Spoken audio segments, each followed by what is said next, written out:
എല്ലാവരോടും സമാധാനം ആചരിച്ച് ശുദ്ധീകരണം പ്രാപിപ്പാൻ ഉത്സാഹിപ്പീൻ.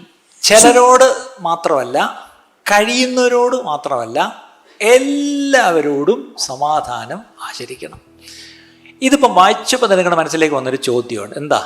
Is it possible practically? പ്രായോഗികമായിട്ട് അത് നടക്കുമോ? ഇതൊക്കെ പറയാൻ കൊള്ളാം, ബൈബിളിൽ വാക്യമുണ്ട്, ശരിയാ, പക്ഷെ അത് നടക്കുമോ എന്നൊരു ചോദ്യം വരും.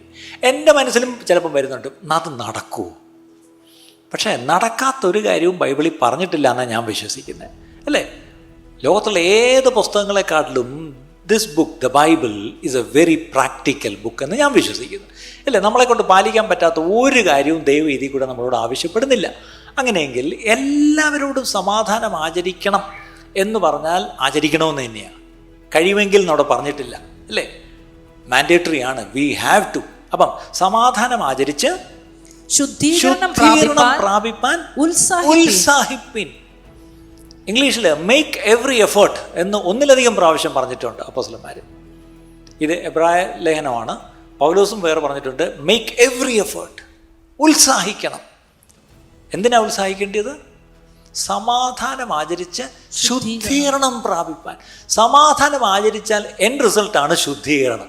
നമ്മൾ വിചാരിക്കുന്നു ഒത്തിരി അങ്ങ് ഉപവസിച്ച് പ്രാർത്ഥിച്ചാൽ ഞാനൊരു വിശുദ്ധനാവും.